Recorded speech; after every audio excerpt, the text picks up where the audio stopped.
அரசியல்வாதியாக வர அனைத்து தகுதியும் உள்ளது. யாருக்குன்னு கேக்குறீங்களா? இந்த அக்காக்கு தான்.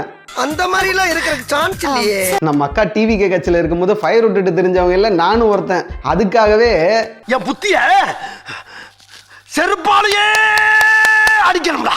சரி அதை விடுங்க. இவங்க ஏன் அரசியலுக்கு ரொம்ப தகுதியானவங்கன்னு பாத்தீங்கன்னா, அரசியல்வாதிகளோட தகுதி என்ன? ஒண்ணு எதுவுமே தெரியாம இருக்கிறது, இன்னொன்னு போன மாசம் வேற மாதிரி பேசுவாங்க, இந்த மாசம் வேற மாதிரி பேசுவாங்க. இந்த ரெண்டு விஷயம் இருக்கு பாத்தீங்களா, இது நம்ம அக்காவுக்கு அப்படியே அத்துப்படியா அமைஞ்சு போயிருக்கு. எப்படி எப்படி எப்படி எப்படி எப்படி நம்ம அக்கா ஒரு கட்சியில இப்ப சேர்ந்திருக்காங்க இல்லையா, அந்த கட்சியில சேர்ந்த பிறகு ஒரு தொகுப்பாளர் ஒரு இன்டர்வியூல கேள்வி கேட்கிறாரு, திராவிடம்னா என்னன்னு. அதுக்கு நம்ம அக்கா என்ன சொன்னாங்க தெரியுமா?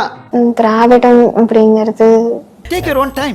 ஐடியால ஸ்கிப் பண்ணிடுங்க. அப்படி அந்த ரெண்டாவது தகுதி என்னன்னு கேட்டீங்கன்னா, இதுக்கு முன்னாடி டிவிகேல இந்த அக்கா இருக்கும்போது இந்த கவர்மெண்ட் ஹாஸ்டல்ஸ்லாம் இருக்கும் பாத்தீங்களா, அதை பத்தின ஒரு இன்டர்வியூ கொடுத்திருந்தாங்க இல்லையா, பெண்களுக்கான கட்டணமில்லா விடுதி அப்படிங்கிறது ஒரு நாள் இருந்திருக்கேன். காசு வந்துட்டு பேருக்கு தான் கட்டணமில்லா விடுதி, அது கட்டணம் கொடுத்துட்டு தான் நாங்க தங்கினேன். என்ன சொல்லியிருக்காங்க?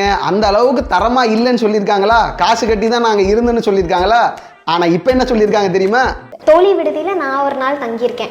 ரொம்ப வந்துட்டு ஒரு நீட்டான ஆம்பியன்ஸ், அதாவது அப்புறம் ஒரு செக்யூரிட்டி அண்ட் உள்ள இன்சார்ஜ், நமக்கு தேவையானதை செஞ்சு கொடுக்கறதுக்கு உள்ள ஒரு இன்சார்ஜ் ஒரு லேடி இருப்பாங்க.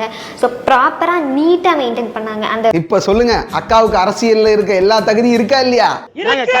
I'm a beggar boy. Aya, I'm a beggar boy. Rasa, you have to give me paisa. I'm a beggar boy.